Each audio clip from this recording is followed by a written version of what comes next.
I pledge allegiance to the flag of the United States of America and to the republic for which it stands, one nation under God, indivisible, with liberty and justice for all. Invocation by Grace Reform. Not here. Okay. Roll call, please. Sabers. Rice. Dosher. McCardle. Barrington. Allen. Here. Charts. Smith. Here. Okay, we have a quorum. Approval of consent agenda items. Items appearing on the consent agenda may be removed by a city council member for discussion at the beginning of the formal agenda items. Is there anything you wish to remove?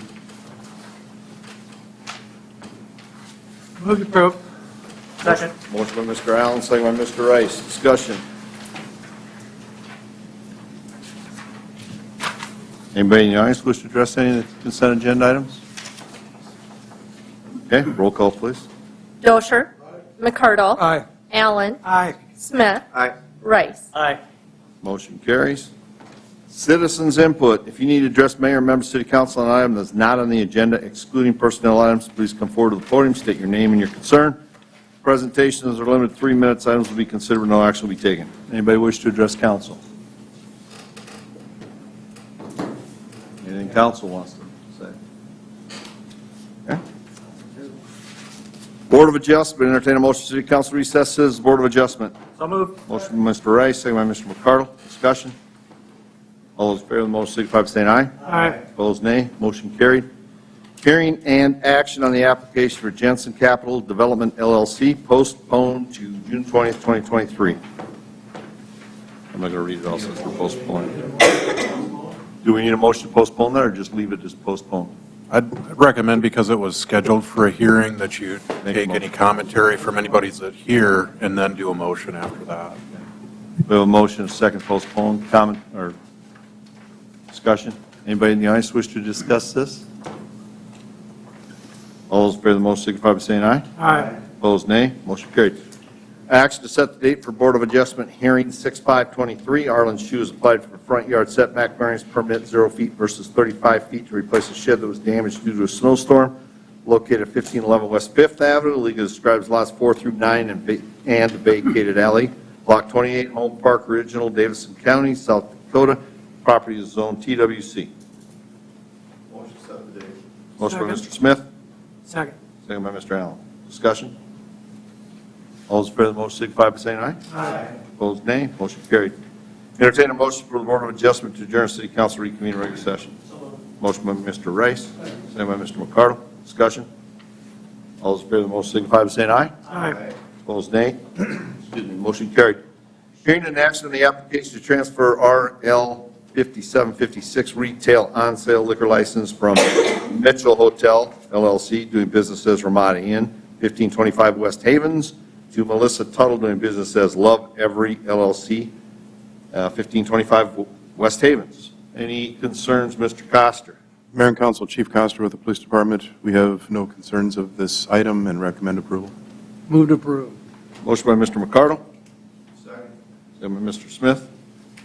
Further discussion? Anybody in the audience wish to address this? Okay, all those in favor of the motion signify by saying aye. Aye. Opposed, nay. Motion carried. Action to approve applications for renewal of malt beverage licenses. This, I believe, is all the malt beverage licenses in the city, correct, Mrs. Roth? Yes. Okay. Mr. Coster, issues? No, sir, we have no concerns of any of these for renewal. Move to approve. Motion by Mr. Allen, Second. second by Mr. Rice. Further discussion? Anybody in the audience wish to address these? All those in favor of the motion signify by saying aye. Aye. Opposed, nay. Motion carried. Special event permit for the Scrapper Guy Sound Pressure Level Speaker Stereo Competition on Sunday, June 4th, 2023. This is a permit to have, I guess, a loud competition down in Dry Run Creek. Mr. Coster, you have something you want to say about this? Yeah, Mayor and Council, we have a bit of concern with not the event itself, but the location for the event. When Mr. Holland applied for this, he had drawn the map showing the location of where he requested to hold this, and the map that he had actually submitted reflected some city property. The actual parcel that he rents from his, I don't know if we have that other one, there we go. He had included all of that gravel dirt area there as part of his property. I don't know if you've been past that particular parcel, but the area that he does have is quite small. Our concerns are, you know, with having very limited space for contestants and then spectators, that they, you know, could potentially wind up a hazard being on the sidewalk out into the roadway, or the event actually overflowing onto city property, which there was no request to use, there was no insurance, no naming the city as other insured if something would go on there. Mr. Holland, you want to come up? Talk?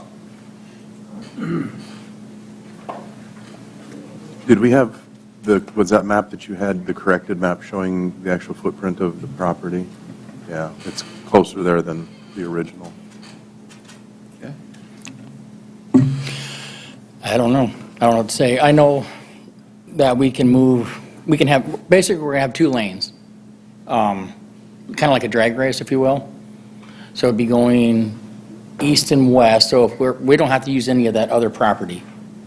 I'm not saying people won't be driving on it, but we will keep it on this side of the sign because I was advised that's where the property line ends. And for parking, we were given permission to park up at Make It Mine, if that helps any, so they won't have to cross the road or anything. How many people you plan on attending this? At first, we thought there were going to be like 50, and then we're like, there's no way we can do that. So I'm thinking up to 10 or 15, if that. And for the insurance, we will have the insurance proof if approved. Otherwise, it's no refund for the insurance bill. The amount of people, you're saying 10 or 15, is that different vehicles? Spectators, or I mean, excuse me, for contenders, yes. So 10 or 15. contestants, Yes, and then anybody there we'll have to, watching, right, they'll have to or park, listening, I guess. right, and they can park up at, well, I'm sure you guys are here, where you're at. Yeah, But yeah, they can park up at Make It Mine, anybody that's watching, and then all you got to do is take the sidewalk up, sure, no crossing the road or nothing. yeah. Mike, do you have any concerns with Burr Street there with traffic? You know, with the traffic, the biggest concern would be the spectators getting out onto the roadway. Because of the noise, they won't be able to hear passing traffic, they wouldn't be able to hear vehicle horns. How much of a distraction to the passing traffic would the event be? I don't know, and Mr. Holland just said we'd probably be able to hear it here. So it is going to be quite loud. That's why I chose Sunday. Figured that'd be the best day to do it, And the hours are 10 until 2? 10 to 2.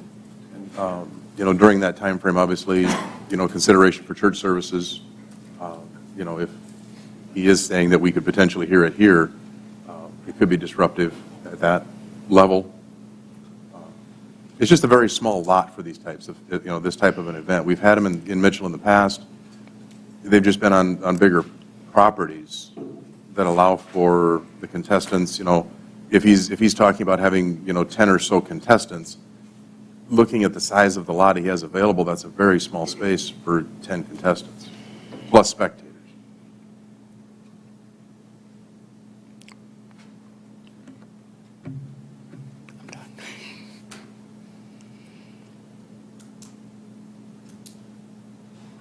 Any questions of Mr. Holland?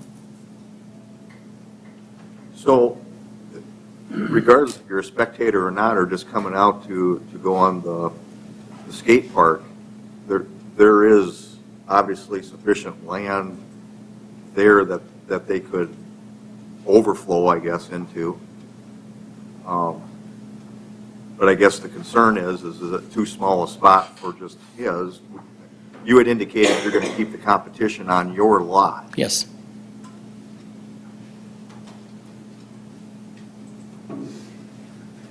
And the other is public area. Yeah, the north. Adjacent is city property, correct, Dry Run Park. Is there would there be any issues liability-wise with that, Mr. Johnson? I think typically when you're seeing city parks used for an event or a rental or something like that, usually we'll have an agreement in place and we'll require that proof of insurance showing the city as an additional insured. So I guess if this is showing that that area is not going to be used and the city's not going to have that same protection, then I think it would be a little bit different than a standard type of event that would use city property.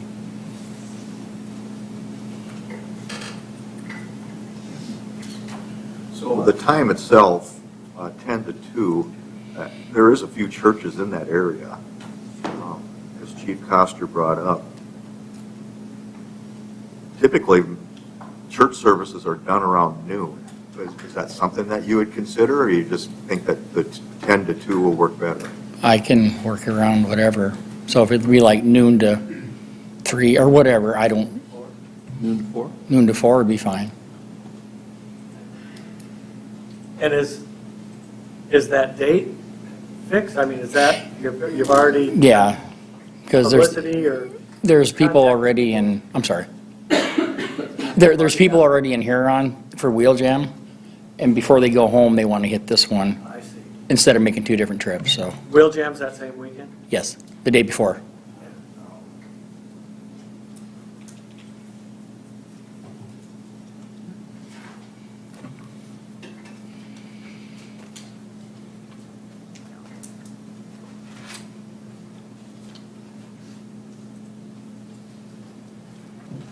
Anything else?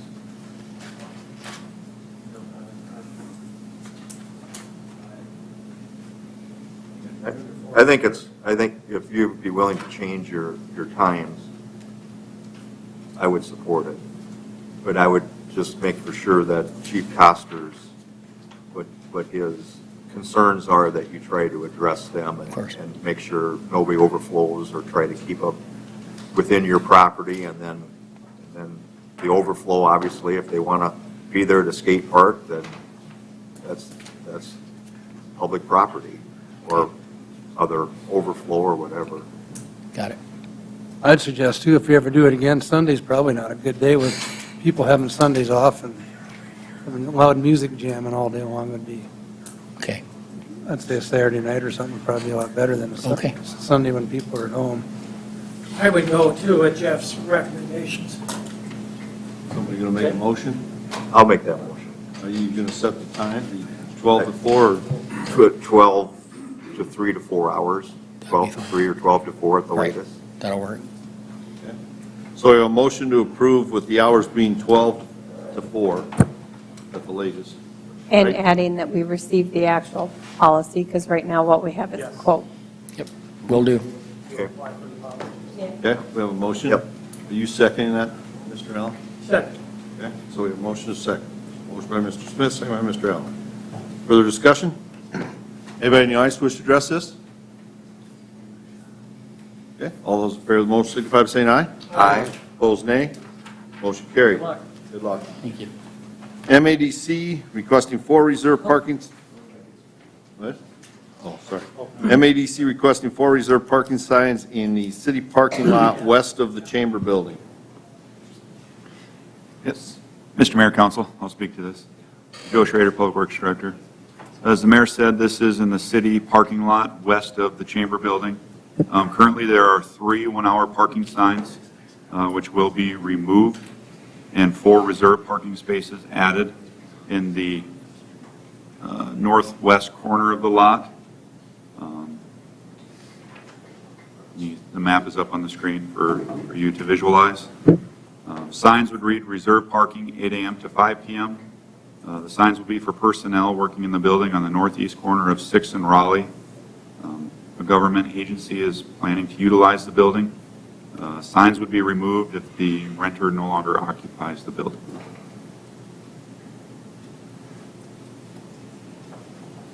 I personally think 4 is too many myself, but I think 2 would be a good number. There's not a lot of parking on that back side there.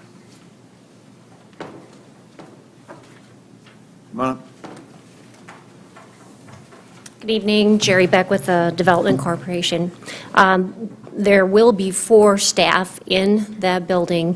One gentleman is in a wheelchair and requested that outside space for his vehicle. Could he not use the handicapped one right there to go off the 6th? Well, but will it also keep somebody else who may need it? Well, he has a you got to have a handicap permit to park there. He would have one, I would assume. Somebody else? Well, somebody could beat him, Right, yeah, you're yeah, right. yep.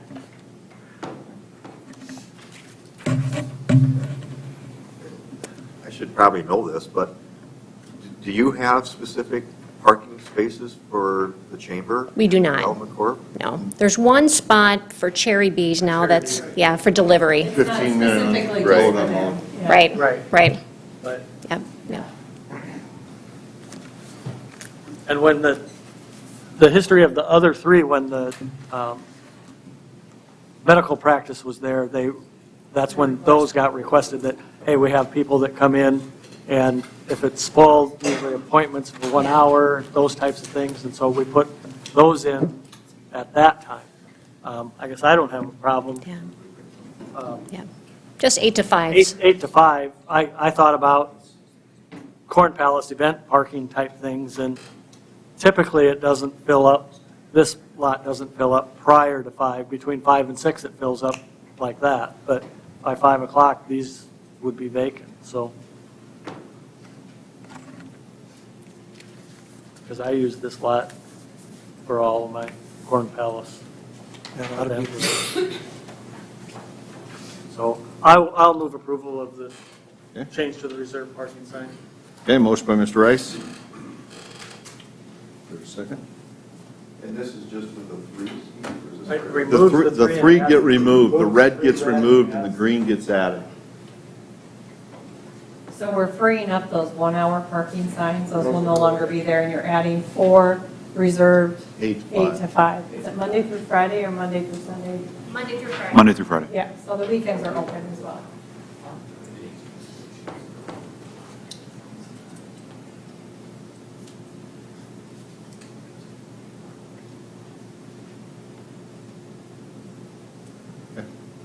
So Mr. Rice has made a motion to approve. We need a second. Even if you're not going to vote for it, we need a second. Second. Thank you, Mr. Allen. Okay. Further discussion? Go ahead, Mr. Rice. I was just going to say, I'm not thoroughly convinced with the 4 parking spaces right now, so I'm going to vote against it until I hear a little bit more, but the 3 I'm in favor of, so I'm going to vote against this particular one. Further discussion? Anybody else in the audience want to address this? Okay, better roll call this. McCardle, No. Allen, Yes. Smith, Nay. Rice, Yes. Dosher. Okay, motion carries 3-2.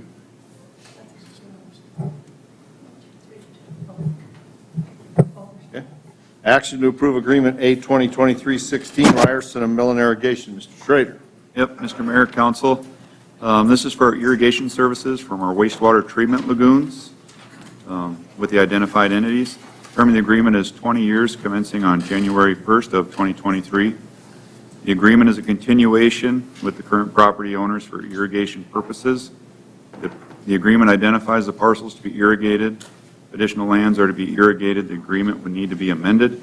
The city has no active costs for the irrigation operations, and we do recommend approval. I'll entertain any questions. Is the current agreement also 20 years that it's coming off? Remember, Is Justin? 20 years a requirement for the agreement? I don't recall what the existing agreements had for term. I want to say it was between 10 and 20, but I can't remember off the top of my head. I know we were trying to get these on standard terms and get them both on the same cycle. Correct. But I do not recall what the original terms were. But they were longer. I don't know that they were exactly 20.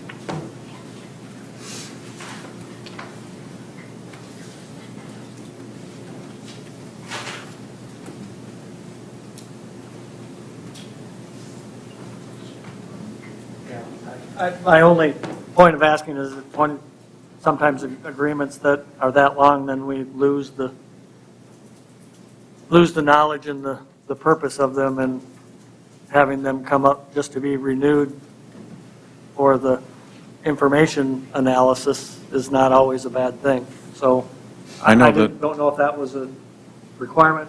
The flip side of that there's no monetary requirement or anything with the cities involved at all that makes me think that maybe it's not that big a deal, but,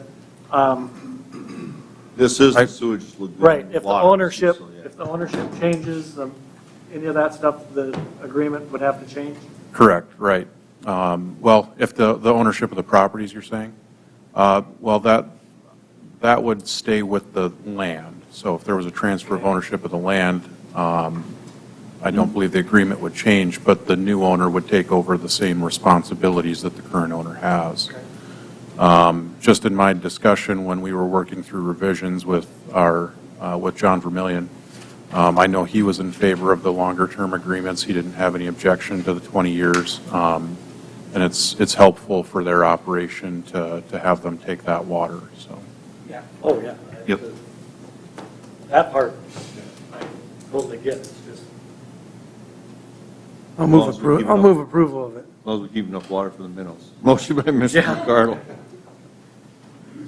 I'll second. second by Mr. Rice. Further discussion? Can we throw in there that they have to raise the Corn Palace corn? I suppose not, no.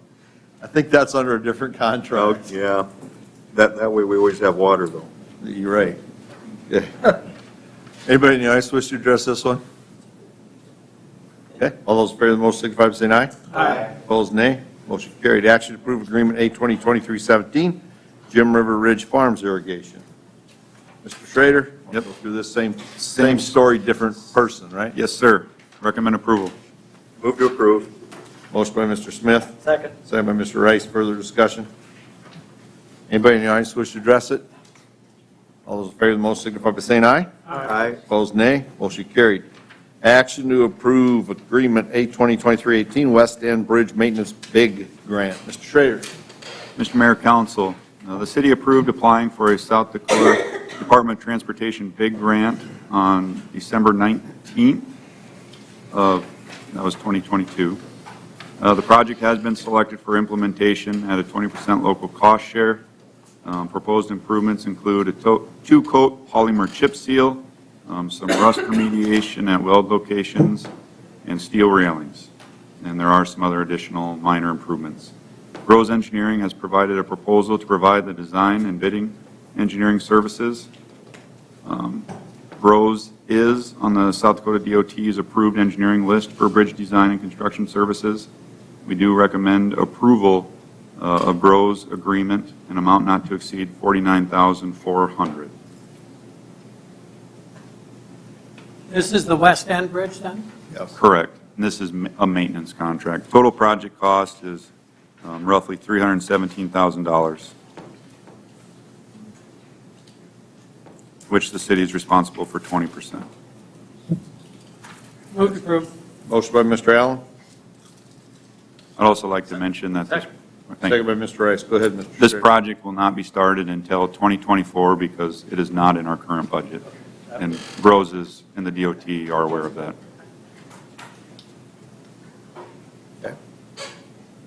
So the $49,400 would be in the upcoming 2024 budget then Correct. for this project? Further discussion? Anybody in the audience wish to address it? Okay, all those in favor of the motion signify by saying aye. Aye. Opposed, nay. Motion carried.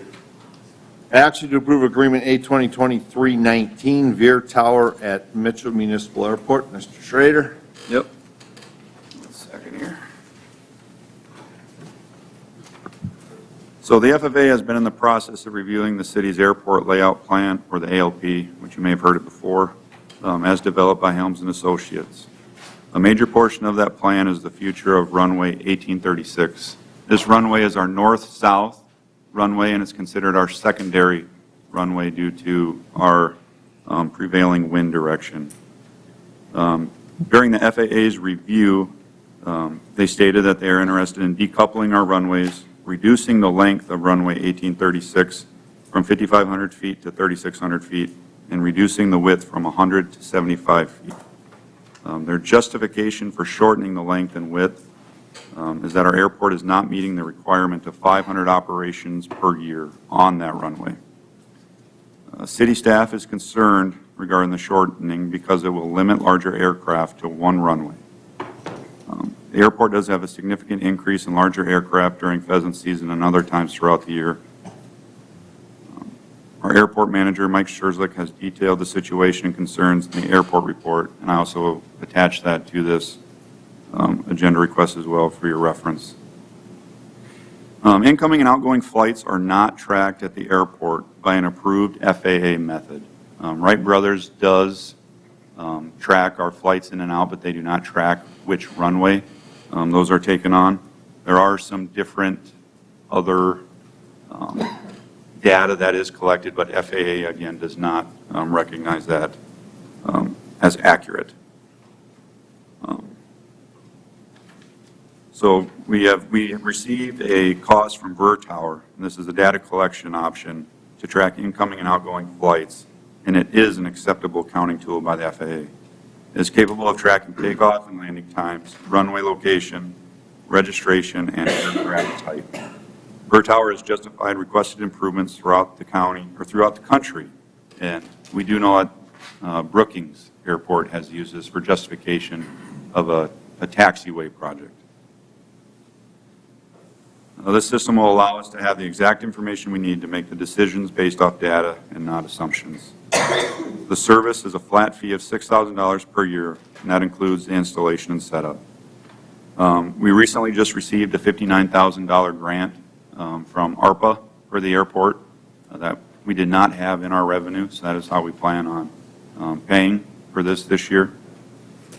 So with that, we do recommend council approval at the yearly fee of $6,000.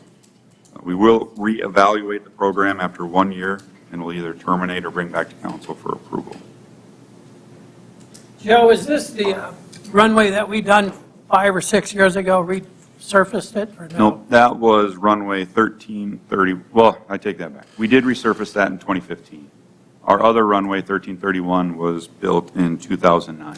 So we did this one we're talking about. We chip sealed this one in 2015. Okay. Yep.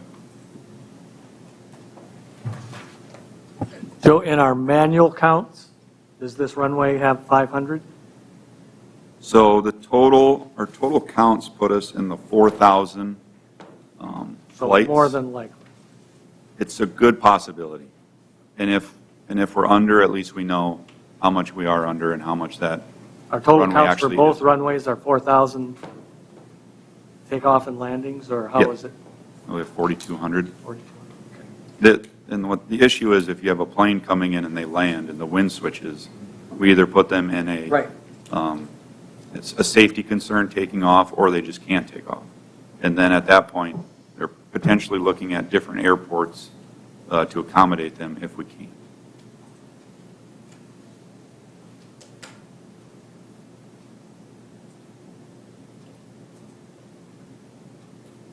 And if we don't do it, what happens? We end up with a shorter runway. Move to approve. Second. Motion by Mr. Allen, second by Mr. McCardle. Further discussion? Anybody in the audience wish to address this? Did you want to say something, Mike? It's really the best, Mike Schurslick, Airport Manager, the best tool that we have right now. Got to come up here. wait till I get up to the mic. Good evening. I saw you fidgeting back there. Yeah. Good evening. So, yeah, the FAA has kind of moved the goalposts around us a few times on this project. This is really the only tool we have. If you were to ask me how many operations, the FAA is saying you don't have enough operations on that runway, and somebody were to ask me, well, how many do we have? Well, I couldn't tell you that. We don't have a way of, capturing each runway. This system would capture takeoffs, landings, missed approaches, touch and goes, really a whole bunch of stuff. It really boosted Brookings numbers up. It may not give us everything we want. It may not get us this project, but it's a critical time to know that number. And moving forward with ALP, it was necessary for us to offer this to you, so. Okay. Question? Thank you. Yep. Further discussion? Anybody else in the audience want to address it? Okay, all those in favor of the motion signify by saying aye. Aye. Opposed, nay. Motion carried. Hearing and action to approve Resolution R 2023-32, creating tax increment District 30 and approving the project plan. Mr. Johnson, you going to start us off on this? I can do that. So I think council is probably aware of some aspects of this proposed project. This would be the Sharpstone development, North Olman, kind of near the golf course. There was a plat that was previously approved. Plats. Yes, please. Yeah. So the plat was done. It was parceled out to, I think, 13 lots is what it says in here. And the intention is to build affordable housing development there. In that light, they would have to meet the affordable housing criteria that the state set as a condition of the TIF. City staff did review the applicant's materials, worked extensively with them on preparing the project plan. At this point, it does appear to meet all of our local requirements and the requirements of state law. We worked a lot with them on the project cost breakdown, trying to ensure that those were all related to acceptable items according to our rules and the state's. And it does appear to do that. The primary driving factor, or the primary driving cost of those infrastructure, it would be the roadway and the utilities in that section.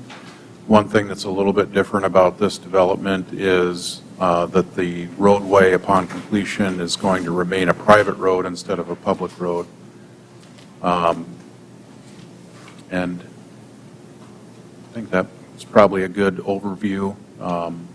other than that. I think most of it is fairly standard with past TIFs that we've done. It's set up as a grant pass-through, just as the vast majority of our TIFs have been. And we'll, at a future date, bring through the developers agreement like you've been seeing recently on a couple of other projects. I think Stephanie's got some numbers she wants to go with you on our TIFs as a whole. I just have one other thing to add as well. We do, because this is one of the affordable housing TIFs, they will be required to submit annually a report to us that tells us what the sale price of the houses were, as well as itemizing their, or giving us a certification of their costs as well. And if any of those houses sell over that state limit, then the TIF would dissolve, and that's part of the agreement within the TIF documents. I did also provide for council an update on our existing TIFs for the city of Mitchell. With our most recent one that was just dissolved, TIF number 7 Commerce Street, you can see that we now have 11 TIFs dissolved early. The ones that we still have are listed there. I thought I had added on to the end of this. I did, okay.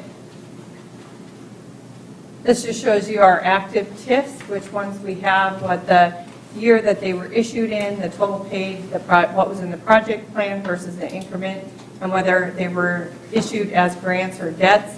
As Justin said, starting with TIF 23, we've issued all of those as grant pass-throughs, so they are not against the city's constitutional debt. And then these are just the ones that have dissolved then in the length of time of those TIFs in place before they were dissolved. All of the TIFs that have been dissolved so far were issued as debt. I can answer any other questions. I just wanted to bring it to your attention that I had updated that TIF report, and it was included in the packet for your review as well.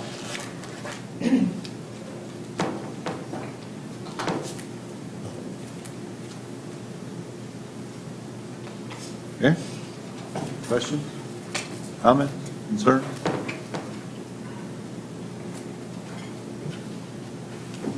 Entertain a motion. Move to approve. Second. Motion by Mr. Allen, second by Mr. Smith. Further discussion? One question, please. That's going to be a private street then, maintained by the homeowners or whoever? Correct. Can they, at some time, make that a gated deal? Are they allowed to gate that road then? Want me to tackle that? So at the next, our plan is at the next meeting to bring the developers agreement that spells out all of the requirements and how this works. So the city will still be responsible for the utilities, water and sewer. With that, we have an easement that we can access that street whenever needed. So with that, if it was requested to be gated, we would at least have to have a key or access to be able to maintain our utilities within that private road. That answer your question? You want to add? I don't believe so. I don't think I touched on the utility easement and everything through there. But as Joe mentioned, the developers agreement should spell out a lot of that. And that's separate from the TIF developers agreement. This is more of a general development agreement for, I guess, even if there was not a TIF, Joe has these standard development agreements for subdivisions like this. So they just have the same name, so it's Okay. Further discussion? Anybody in the audience want to address this? Mr. Peterson. Just one for John. Don Peterson, I represent the developer, Caleb Corner. Absolutely no plans for a gate, John. That's not in the plans. The only other comment I'd like to make is that we really think the importance of this affordable housing TIF is the fact that there was a study done by Augustana University, a housing study a couple years ago, and one of the comments they came up with is there's really a lack of housing for retirement age people that are retiring from work and they're looking to move out of their houses. That could be single-family dwellings for people with children. And this development is really geared for that. And so that could be opening up 13 homes in Mitchell that would be available for single-family housing to a younger family. So we think that's one of the real keys to this. Thank you. One other question, please. Hold on, Mr. Peterson. This might be towards you. I don't know, Don, if this, will that street, once it's paved, put in, become their responsibility, or only after all the houses are built and sold? It's their responsibility. From day one. From day one, it'll be their responsibility, yes. The only thing the city will have anything to do is with the utilities in the street, which we have to have access to. Right. And we don't accept the utilities until they are complete and reviewed by the city.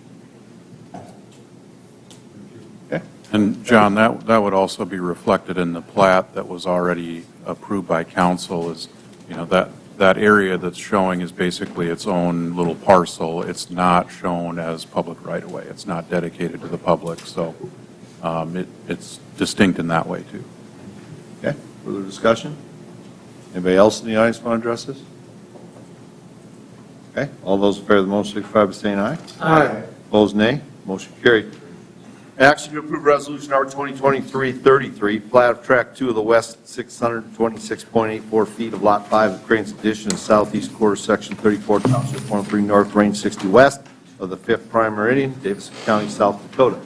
Mr. Jenigas. Mr. Mayor and Council, Planning Commission recommended approval of this 4-0 with 3 absent.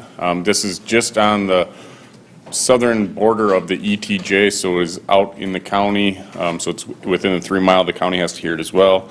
They've approved it already. My understanding is that this will be for another dwelling, single-family dwelling. Riggs built a house in Track 1, and Track 2 will be another single-family dwelling.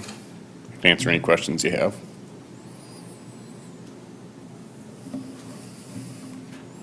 Move approval. Motion by Mr. McCardle, second by Mr. Rice. Motion by Mr. Rice, second by Mr. McCardle. Somehow we got it, all right? We get her. Okay. Further discussion? Anybody in the audience wish to address this? All those in favor of the motion signify by saying aye. Aye. Opposed, nay. Motion carried. Action to approve Resolution R 2023-34, plat of lots 42, 43, and 44 of the Island First Edition. Jenigas? Mr. Mayor and Council, Planning Commission recommended approval of this 4-0 with 3 absent. It's following along their master plan. It'll be the last ones platted on that side of the road. I can answer any questions you have for me. Move to approve. Second. Motion by Mr. Smith, second by Mr. Rice. Further discussion? Anybody in the audience wish to address this? All those in favor of the motion signify by saying aye. Aye. Opposed, nay. Motion carried. Action to approve Resolution R 2335, plat of lots, R 2023-35, plat of lots 2B, 2C, and 2D in the subdivision of Lot 2 in the northeast quarter of Section 33, Township 103 North, Range 60 West of the 5th Prime Meridian, Davidson County, South Dakota. Mr. Jenigas. Mr. Mayor and Council, Planning Commission recommended approval of this 4-0 with 3 absent. They're doing a little future development planning. James Valley Nursery is being sold or has been sold to some new owners. So Lot 2D is going to be sold to the new owners because that's where they have their tree farm. They have their dirt that gets dumped there. They can place equipment. There is an easement, a 33-foot easement on the northwest corner going up to Spruce Street there. They are platting 2C out by request of the city. Otherwise, that would have been part of Lot 2, and Lot 2 would have been separated by 2D. So it would have been one parcel, but separated. So we asked them to plot 2C out because they were also plotting 2B. 2B is right next to Jeff Hepler's residence. He has a shed on it, so he will be getting that parcel once this is all done. I can answer any questions you have. It does have to go through the county as well. They hear it at their June meetings.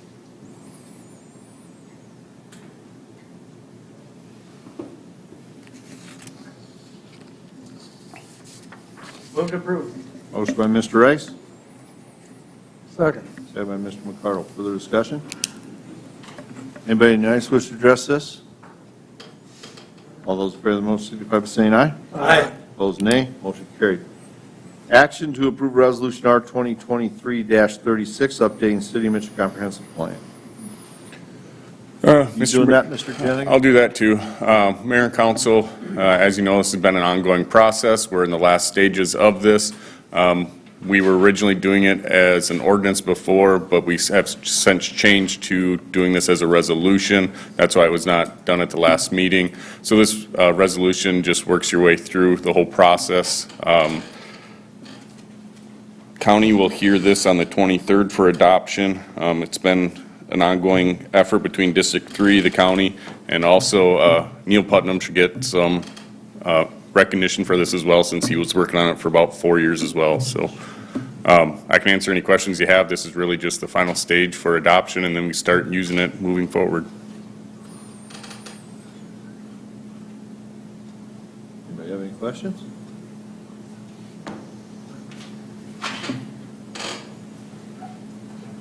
Move to approve. Motion by Mr. Rice, Second. second by Mr. Allen. Comment. It Go ahead. really is a great comprehensive document. If you need information about anything in the county or the city or Mitchell or Ethan or Mount Vernon or any of that type of stuff as far as, and I know when we were doing the 2040 planning and that type of stuff, this type of information was always being requested, always being, whether you call it debated or discussed, growth or no growth, what are the trends, how many people migrate in and out, anything related to that, what are the demographics of the population, what are the demographic population trends, any of those types of things related to government and government programs are in this document.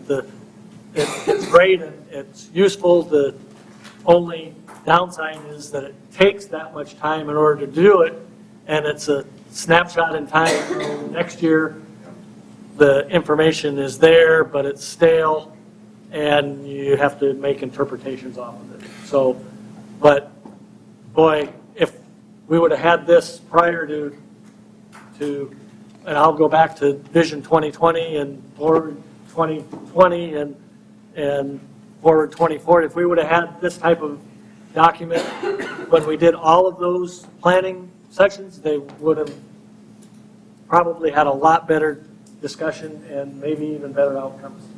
So it really is a big body of work, and I guess my only down thought is that it takes that long in order to bring it all together.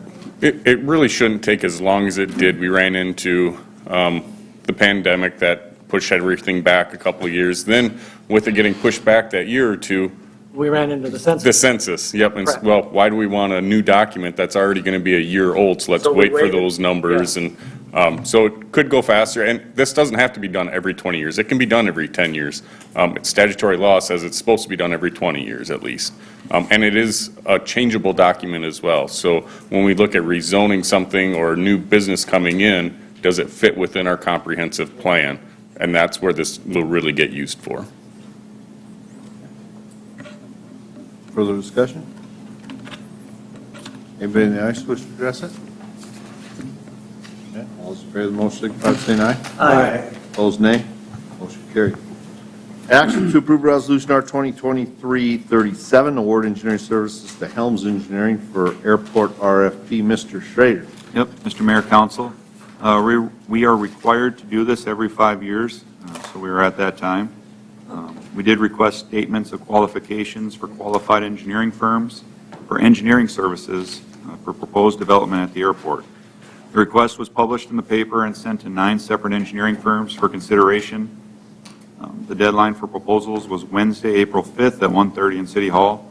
One proposal was received by Helms and Associates. Helms and Associates is our current engineer for the airport. City staff recommends City Council approve Helms Engineering to continue providing engineering services for the airport and approve Resolution 2023-37. Is So moved. Motion by Mr. Rice, second by Mr. Smith. Further discussion? Anybody in the audience wish to address this? All those in favor of the motion signify by saying aye. Aye. Opposed, nay. Motion carried. Motion to enter into executive session, according to South Dakota Codified Law 125-24, negotiations. So moved. Motion by Mr. Rice, second by Mr. McCardle. Discussion? All those in favor of the motion signify by saying aye. Aye. Opposed, nay. Motion carried. There will be no action after the executive session.